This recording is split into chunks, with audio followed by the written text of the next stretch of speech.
I'd been gone for 3 days, just another dull business trip filled with spreadsheets, hotel coffee, and small talk. All I could think about on the drive home was how good it would feel to finally sit on my own couch with a cold beer. I wasn't expecting anything out of the ordinary that Saturday, but what I found when I got home changed everything. When I pulled into my driveway, the sun was low, that hazy golden hour light stretching across the street. I noticed the newspapers still sitting by the mailbox, 3 of them. Martha usually brought them in the same morning they arrived. That small detail hit me wrong. Her car was in the driveway, but the house looked still, curtains drawn, no movement inside, no sound. At first, I figured maybe she was resting. Maybe she'd gone out with friends. But as I stepped out of the car, a faint sound broke through the quiet, something between a whimper and a cough. It came from the garage. At first, I thought it was an animal, maybe a stray cat had gotten trapped. But as I got closer, my heart began to race. That sound, it was a voice, weak, strained. Martha, nothing. Just another faint cry. My fingers trembled as I punched in the garage code. It didn't work the first time, probably because my hands were shaking so badly. On the second try, the lock clicked and the heavy door creaked open. What I saw next, I'll never forget. Martha was slumped against the far wall. Her face was pale, lips cracked, her arms covered in bruises. She looked like she hadn't had water in days. Her eyes fluttered open just enough to see me, Clark. I dropped to my knees beside her, holding her face in my hands. Martha, what happened? Who did this to you? Her lips moved, barely a whisper. Brent. It was Brent. For a moment, I thought I'd misheard her. Our son, our only child. I called 911 immediately. My voice was shaking so bad I could hardly get the words out. My wife. She's been locked in the garage for 3 days. She's barely conscious. As I waited for the ambulance, I gave her small sips of water. Her body trembled with each swallow. The heat in that garage must have reached over 100 degrees. When the paramedics arrived, everything became a blur. Sirens, stretchers, flashing lights. I followed them to the hospital, still trying to understand what I'd just heard. Why would Brent do something like this? Martha was stable after several hours, dehydrated, exhausted, but alive. The doctors said she was lucky. Another few hours, and she might not have made it. When the police came to take her statement, she could barely speak, but the few words she managed to get out were enough to freeze the blood in my veins. She told them Brent had come by 2 days ago, said he wanted to talk, to make things right after our last argument. But when she let him in, his tone changed. He said Dela, his wife, had convinced him that I'd ruined their lives by refusing to invest in their business. When Martha refused to call me for money, he snapped. He took her phone, shoved her into the garage, and locked her in. Said she'd stay there until I agreed to send the $45,000 they'd asked for. My own son had turned into a criminal. That night, I sat alone in the hospital cafeteria. The air smelled of coffee and disinfectant. My phone buzzed, Brent's name on the screen. I stared at it, my heart pounding. I didn't answer. He texted next, Dad, I know you're mad, but you need to understand, I didn't mean for it to go that far. I wanted to throw the phone across the room. Didn't mean to go that far. He locked his mother in a garage for 3 days. When I finally went home, I stood in that same garage again. The silence was heavier now. The water bottle she'd knocked over was still lying on its side. The hammer she'd tried to use to break the window was still on the floor. I stared at the keypad, the same one Brent and I had installed together when he was 17. The code hadn't changed in years. He still remembered it. That small detail made something click inside me. This wasn't just anger anymore. It was realization.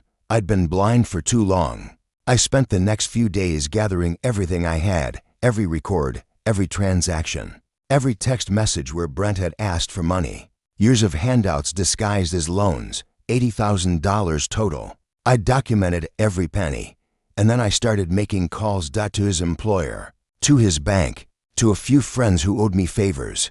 I didn't shout, didn't threaten. I just provided information. Quietly, Brent had built his life on lies, on credit cards I'd co-signed, loans I'd guaranteed, favors I'd pulled to keep him afloat. And all of it had one thing in common. My name. So I began removing it. Every account, every safety net, every piece of support he never realized was holding him up. One by one, his foundations crumbled. 3 days later, Brent finally showed up at the hospital. His face was pale, eyes red like he hadn't slept. "Dad, please. I didn't mean for this to happen." Dela said. I stopped him right there. "Don't you dare blame her for this. You're a grown man. You made a choice." He looked down, silent. "You locked your mother in a garage. You nearly killed her." Tears filled his eyes, but I saw no regret, just fear. Fear of losing everything he'd taken for granted. I leaned in close. "I'm not calling the police. Yet. But from this moment on, you have nothing from me. No money, no name, no support. Dad, please get out." He hesitated, then turned and walked away. That was the last time I saw him in person. When Martha woke up the next morning, I was sitting by her bedside. Her voice was weak but steady. "What happens now?" she asked. I took her hand. "Now, we stop saving him. We let him face what he's done." She nodded slowly, tears welling up. "I can't believe he could do that." I didn't answer, because deep down I could. I'd seen the warning signs for years. The greed, the entitlement, the manipulation. I just ignored them because he was my son. But not anymore. 2 weeks later, I got a call from Brent's company. His position had been terminated due to financial inconsistencies. Turns out, when you tamper with your tax filings, your employer notices, especially when your father's a CPA. I hadn't said a word to the IRS. I didn't need to. I just made sure the right documents were filed correctly this time. One honest ledger can ruin a dishonest man.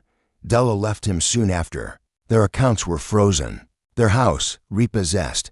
Brent tried calling me again a few times, but I never answered. I didn't need to. He'd made his own choices, and I'd finally made mine. But that's not where this story ends, because 1 month later, I got a letter in the mail, no return address, just my name written in shaky handwriting. Inside was a single sheet of paper. It read, "You think you've taken everything from me, but I'm not done yet."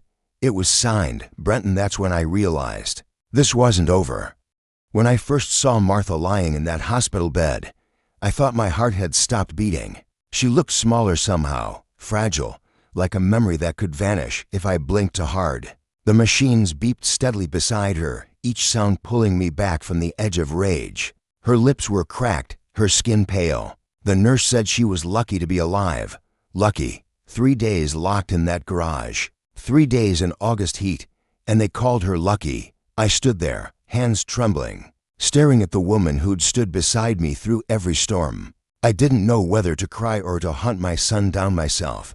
Detective Morales entered quietly, a man who carried both authority and exhaustion in his eyes. He'd already been briefed, but he wanted to hear it from me. Double quotes, "Mr. Hensley," he said gently, pulling out a small notebook. "Can you tell me what happened?" I told him everything, from the moment I found Martha to the words that broke me. Brent did this. He wrote in silence.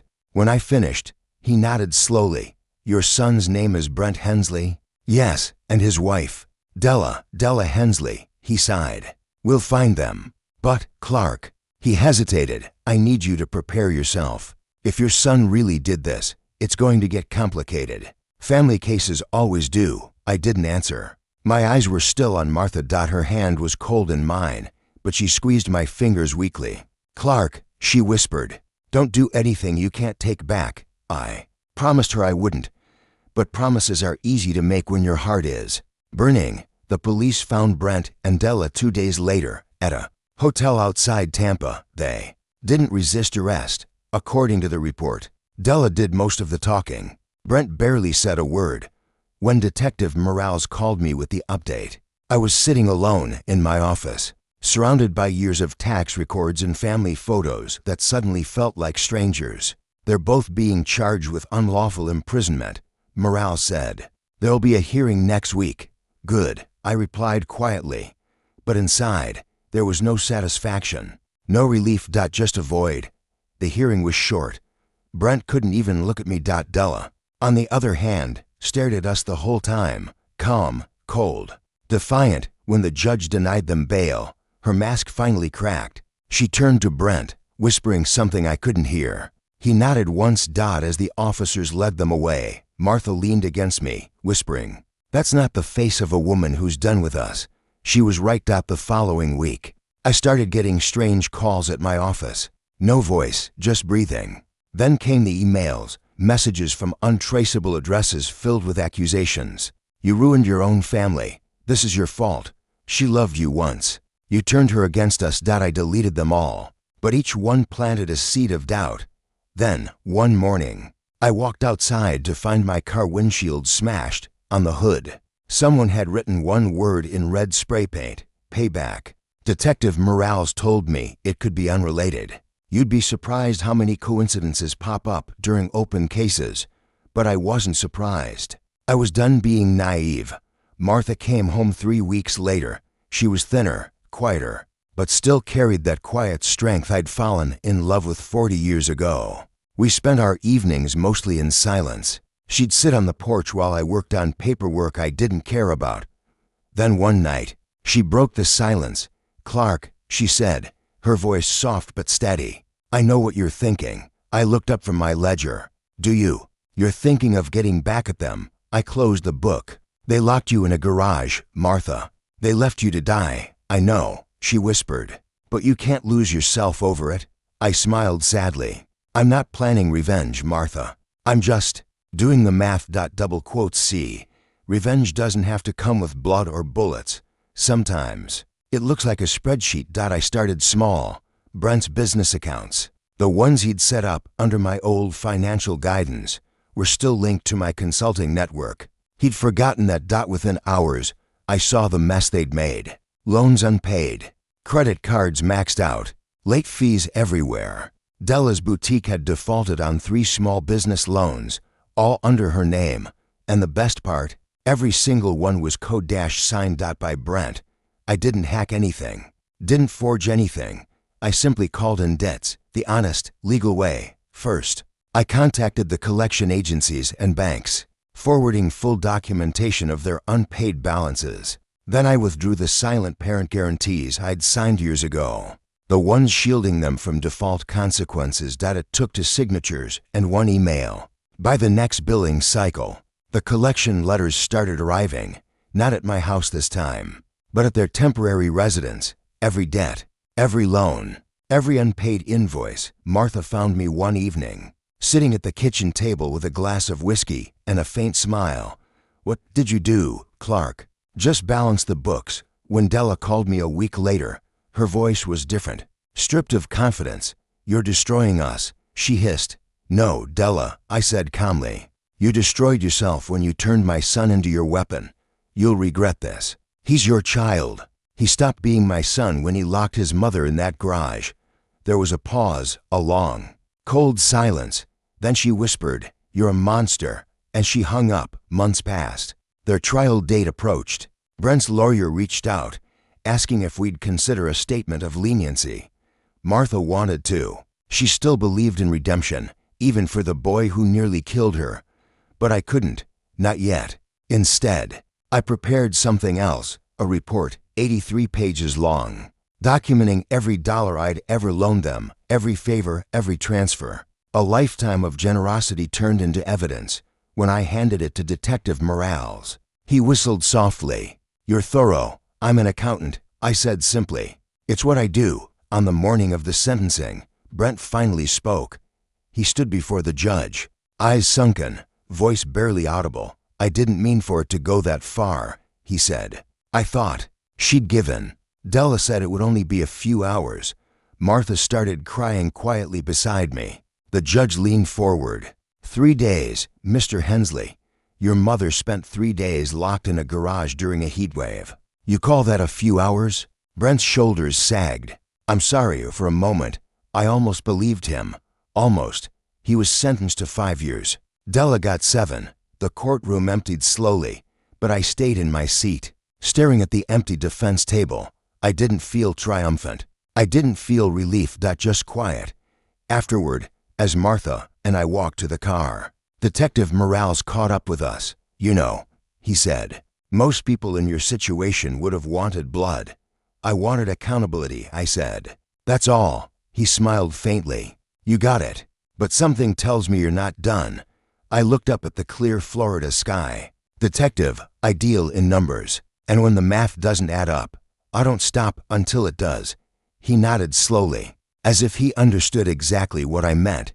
That night, Martha slept peacefully for the first time in months. I stayed awake in my office, the glow of the desk lamp spilling over a stack of papers. Brent and Dela thought their punishment ended with prison. They were wrong. Because the money trail, the fraudulent investments, the shell accounts, the hidden transfers Dela had made under false names, all of it was still open, waiting to be discovered. And I intended to discover every single cent. The numbers never lie. And neither would I. There's a difference between hate and indifference. Hate means you still care. I didn't care anymore. Not about Brent, not about what became of him. He'd be nothing more than a stranger who once shared my name. That night, my phone rang again. Unknown number. Against my better judgment, I answered. Mr. Henderson? A woman's trembling voice. This is Patricia Morrison, Dela's mother. Her tone carried years of worry and desperation. Please, she said, I'm begging you. Don't destroy my daughter's life. She made mistakes, but she's trying to fix them. Trying to fix them? I asked, my voice flat. By imprisoning my wife in our own home? That wasn't Dela, Patricia whispered. It was Brent. My daughter didn't know. I cut her off. She knew. She encouraged it. She stood beside him when he did it. Please, I'll pay back whatever they owe you. Just don't ruin them. I don't want money, I said. I want accountability. I want them to understand what they did. You're destroying the lives. She cried. They nearly destroyed one. I replied coldly. I'd say that's balance. How can you be so cold? Years of practice, Mrs. Morrison, I said. I learned it from them. I ended the call and blocked the number. When I looked up, Martha was standing in the doorway. Dela's mother? She asked quietly. I nodded. She tried to make you feel guilty? She failed. Martha came and sat beside me. We stayed in silence as the night deepened. No words. No noise, only the hum of the air conditioner and the sound of our breathing. That was the last phone call for the night.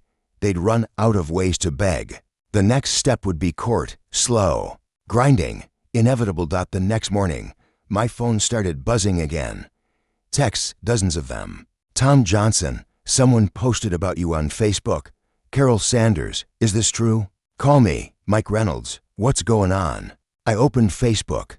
Something I rarely did. At the top of my feed was a post from Dela, written the night before. It was long, emotional, and filled with lies. She painted Brent as the victim, a loving son persecuted by a cruel, controlling father, according to her. Martha had just been locked accidentally in the garage for a few hours. The comments were worse. Stay strong. Your dad sounds toxic. You did nothing wrong. Martha read it over my shoulder, her hand gripping the chair so tightly her knuckles turned white. That's not what happened, she said, voice trembling with anger. I know, I said calmly. You need to tell people the truth. Anything I say becomes part of the public record, I replied. Let them talk. The truth speaks in court, not online. But people will believe her. People who matter already know the truth, I said. People who don't, they don't matter. I forwarded the post to my attorney, Richard Stone. Within hours, he called back. I've reviewed the post. Multiple false statements. Want me to sue her for defamation? Not yet, I said. Send a cease and desist first. Make her remove it. By the next day, Dela's post disappeared. Either her lawyer warned her, or the truth started to leak through the cracks. The comments that remained were enough. 3 days without water? That's not an accident. Who locks their mother in a garage? Their social media war had failed. The public sympathy they wanted had burned out fast. Over that weekend, our neighbors stopped by. Casseroles, flowers, quiet sympathy. People who actually knew the truth stood with us. Sunday morning, Martha set her coffee down. Clark, she said softly, I don't ever want to see Brent again. Not at the hearing. Not anywhere. You won't have to, I promised. I'll handle everything. Her eyes glistened, but her voice was steady. He's not my son anymore. I didn't argue. Some lines, once crossed, never fade. Monday morning, courthouse. I arrived early. wearing the same navy tie I wore to every serious case of my career. And there he was, Brent, sitting outside courtroom for C with Dela. He looked thinner, pale, his suit borrowed and to big dot when our eyes met. His face drained of color. He looked away instantly. Dela glared, whispering something to him. He didn't respond.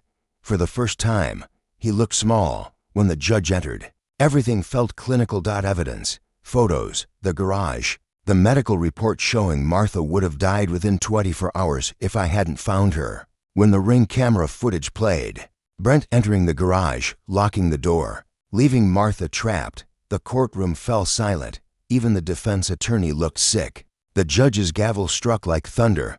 Bound over for trial, she said. Bail conditions remain in effect, including no contact with the victims. It was over in under half an hour. Justice, quiet and absolute. As I walked out, Dela's voice echoed behind me. This is insane. She was fine. I didn't look back. The truth didn't need my defense anymore. That evening, Richard Stone called. They were served the civil suit papers right outside the courthouse. Dela started crying. Brent looked. Destroyed. Good, I said simply. Later that night, another unknown number called. This time, I knew who it was. Clark. Dela's voice shook. Please, don't hang up. We just want to apologize. We'll do anything. Please stop the lawsuits. The state prosecutes the crime. I said coldly. I can't stop what you started. Please. We made a mistake. We're losing everything. You already did, I said. And you earned every bit of it. She sobbed. You're heartless. No, I said. I'm fair. Click.